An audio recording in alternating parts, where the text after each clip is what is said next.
그러면 공간복음서 문제를 한번 보도록 하겠습니다. 마태, 마가, 누가는 공간복음서라고 불렸다. 왜냐하면 세 복음서가 예수의 생애를 같은 관점에서 보고 기술했다고 여겼기 때문이다. 어, 어, 반면 차이점도 있다.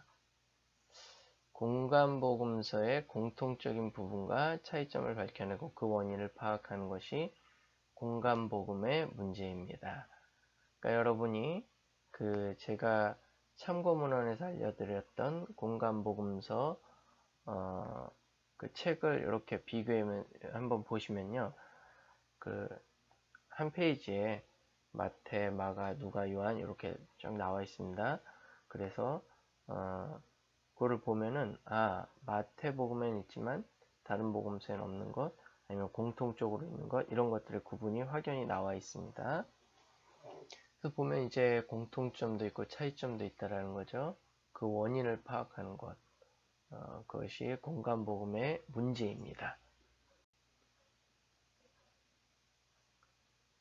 그래서 그 공간복음의 문제에 대해서 몇몇 개의 가설이 있는데, 즉 견해가 있는데요. 첫 번째로는 원복음 가설입니다.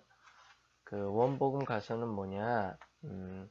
처음에 아람어로 된 예수님이 활동하던 당시에 이스라엘, 팔레스타인 거기에 언어가 아람어였습니다. 지금 구약 성서로 된 히브리어도 아니고 신약 성서로 된 헬라어도 아니었어요.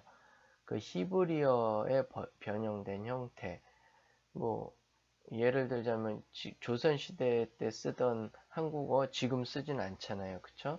나란 말씀이 경곡에 달아 뭐 사마띠 아니할세, 뭐 꽃좋고 여름 하나니 뭐 이런 말 지금 안 쓰잖아요. 그러니까 그때 용비어청가 때 쓰던 한국말이 히브리어라면, 구약의 히브리어라면 지금 쓰는 것이, 아니면 뭐 구한말, 뭐 그때 쓰던 그 말이 아람어라고 보시면 됩니다. 뭐 좀 비유하자면 그렇다라는 거죠. 그래서 뭐 멜 깁슨 감독의 뭐죠? 저기 패션 오브 크라이스트 그 영화 보면 전부 다 아람어를 쓰잖아요. 그게 특이합니다. 그 거기에서 쓰는 그 용어가 바로 아람어예요. 그러니까 예수님도 아람어를 사용했고요. 베드로, 그다음에 제자들도, 심지어 바리새인, 뭐 대제사장들도 아람어를 썼죠. 그래서 이렇게 처음 복음서는 원래 처음에는 아람어로 기록됐다. 그 복음서가 원래 있었고, 새 복음서 기자 마가, 마태, 누가는 이 복음을 헬라어로 번역한 것이다. 이게 바로 원복음서 가설입니다.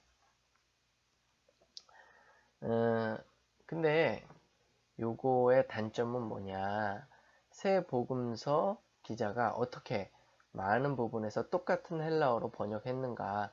맨 끝에 가서 말씀드리겠지만 마가복음에 그 있는 90% 이상이 마태복음하고 똑같아요. 단어 하나 안 틀리고 어순 하나 안 틀리고, 누가복음은 한 65% 이상이 똑같고요. 이런 것들을 답하기가 힘들다라는 거죠. 여러분 요즘 이제 표절이 문제가 되고 있는데요. 표절을 방지하는 프로그램도 나왔죠. 그래서 딱 치면 몇 퍼센트가 딱 똑같은지. 근데 90%가 단어 하나 안 틀리고 어순 하나 안 틀리고 똑같다. 이거 이제 베낀 거죠. 그렇죠? 이제 여러분도 이제 리포트를 내실 때나 시험을 볼 때 이게 똑같다 이러면 어떡하겠어요? 채점하는 사람 입장에서 이거는 베낀 거다 이렇게 볼 수밖에 없는 거잖아요. 그렇죠? 그래서 이런 부분에서 똑같은 헬라어로 어떻게 다 똑같은 헬라어로 번역했는지 대답하기 힘들다라는 거죠. 성령께서 임하셔갖고 성령의 감동을 한 것이기 때문에 그렇다. 성경은 근데 이제 저번 시간에도 말씀드렸지만 성령의 감동은 그 사람이 예수님을 믿게 하고, 또 성서 저자가 예수님을 믿게 하고, 그 어려운 환경에서도 예수님의 이 말씀과 행적을 내가 적어야겠다. 지금처럼 뭐 그냥 노트북 착 펴갖고 컴퓨터 켜갖고 이렇게 탁탁 타자는 시기가 아닙니다. 종이도 없고 잉크도 없었던 그 시기에, 그죠? 그런 열정을 갖게 한 것, 그러한 것들이 이제 성령의 감동에 의해서 성경이 저술하게 된 거지. 이렇게 뭐 정말 뭐 입신 신들린 그러한 상황에서 쓰게 한 것은 아니다라는 것. 그럼 이제 뭐 여러분이 많이 들으셨을 겁니다. 자, 그런 것들을 우리가 이제 그런 입장에서 본다 그러면은, 이 세복음서 저자가 뭔가 전승에 입각해서 복음서를 썼을 것이다. 그렇게 우리가 볼 수 있는 거죠. 그래서 제가 첫 번째, 두 번째 시간, 그리고 바로 1교시에서도 얘기했지만, 바울도 내가 받은 것을 너에게 전해준다. 전승을 얘기하고 있고, 누가복음 1장에서도 전승을 얘기하고 있죠. 네, 그런 겁니다. 두 번째, 이제 단편 가설이 있습니다. 단편적으로 전해오던 전승을 저자들이 교회의 요청에 의해 수집 저술했다는 이론입니다. 그러니까 지금처럼 뭐 파일로 그냥 뭉탱글을 탁 전해주는 게 아니죠. 이 쪽 전승이 있었습니다. 우리가 그 이전 시간에도 얘기했지만 이 두루마리가 11m를 넘지 못한다 그랬죠. 그래서 마태복음 전부 다 담을 수가 없어요. 그래서 1장부터 몇 장까지 적어서 두루마리로 해놓고 그 다음에 또 해설을 해놓고, 지금으로 얘기하자면 뭐예요? 시즌 1, 시즌 2. 이렇게 얘기하니까 확 와닿죠. 예? 여러분. 예. 다 할 수가 없었던 겁니다. 그래서 단편적으로 전해오던 전승을 저자들이 교회의 요청에 의해 수집 저술했다는 이론이 있습니다. 단점은 뭐냐? 각 저자들이 개별적으로 수집 저술했다면 세 복음서가 같은 순서, 비슷한 전승을 공유하고 있다는 점을 설명하기가 어렵다라는 거죠.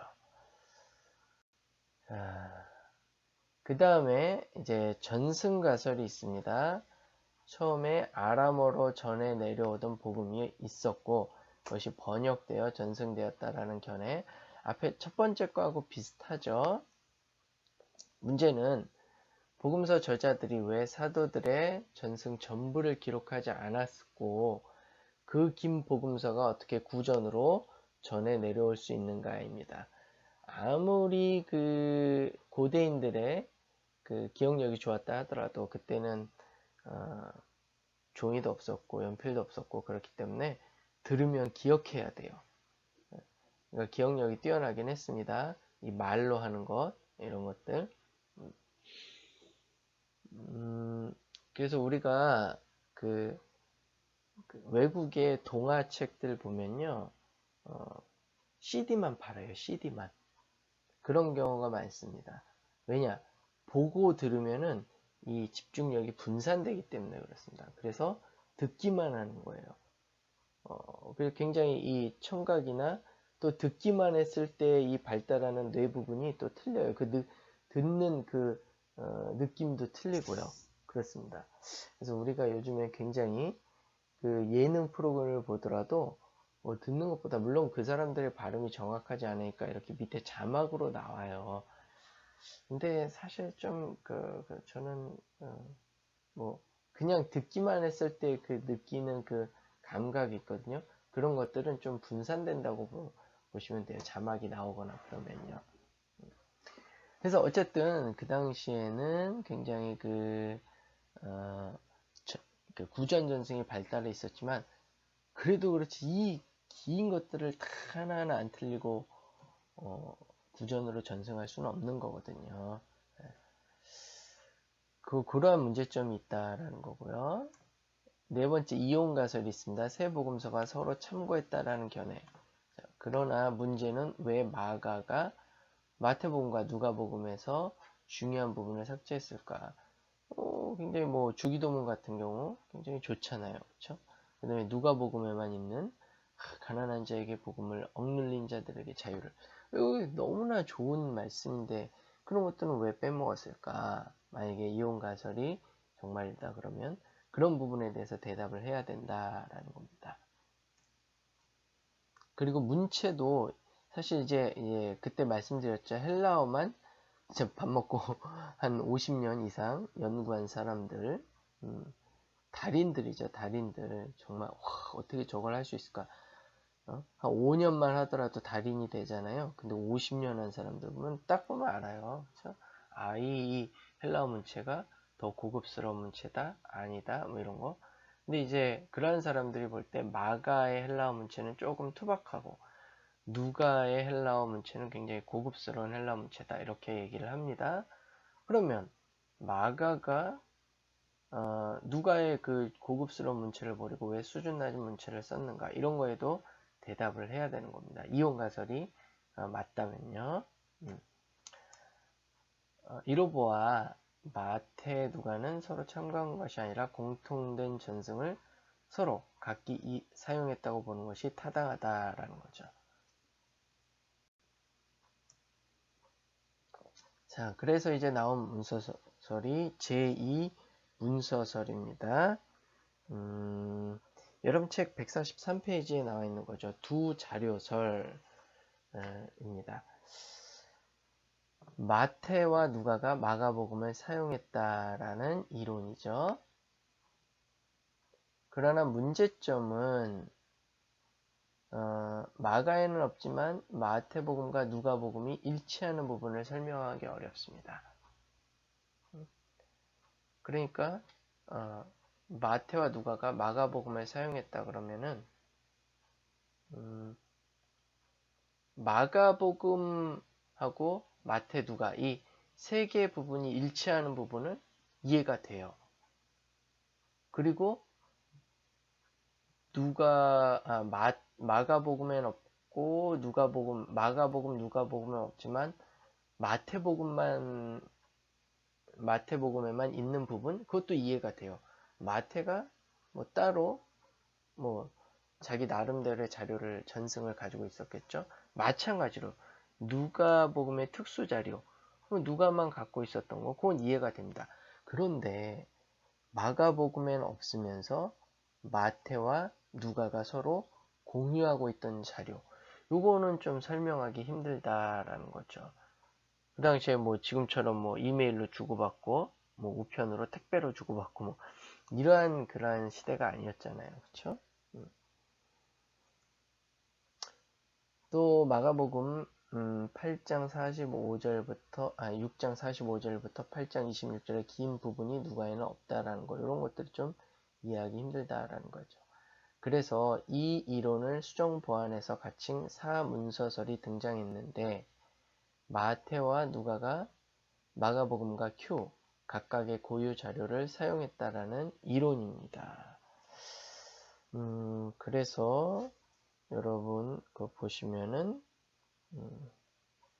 145페이지 사문서설 그 그림 표 요것이 이제 현재 누가복음 공간복음서 문제를 가장 잘 설명해주고 있는 그림이다, 도표다 그렇게 보시면 됩니다.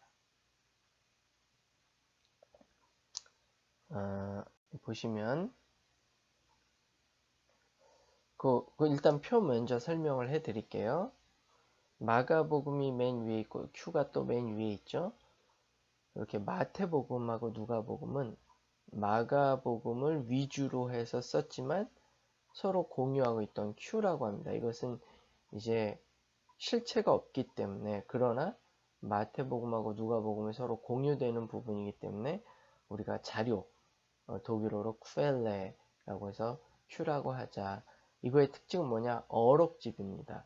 어떤 마가, 마태, 누가복음처럼 이야기의 구조가 있는 게 아니에요. 등장인물이 있고 그들의 갈등이 있고 이야기가 전개되고 기승전 결과로 어떻게 되나 이러한 어떤 플롯을 가진 이야기의 형태가 아닙니다. 그냥 어록집입니다.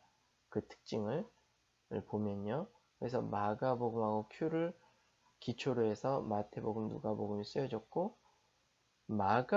마태복음만의 자료가 있고 누가복음만의 자료가 있다. 요 정도로 설명을 할 수 있습니다. 이 문서서를 뒷받침하는 근거 여러분 한번 보시면 마가복음, 그러니까 이거는 이 문서서를 뒷받침하는 근거라기보다도 마태복음과 누가복음이 마가복음을 위주로 해서 쓰여졌다. 그것을 뒷받침하는 근거라고 보시면 됩니다. 마가복음 662절 중 마태복음에는 95% 정도가, 누가복음에는 65% 정도가 거의 문자 그대로 사용되었다라는 거예요. 또 마가복음 662절 중에서 609절이 마태복음의 평행 본문으로 나오고 있고요. 357절이 누가복음에 나오고 있습니다. 마태복음에 나오는 11,078개의 단어 중 8,555개가 마태에 의해서 사용되고 있고요. 6,737개가 누가에 의해서 사용되었습니다.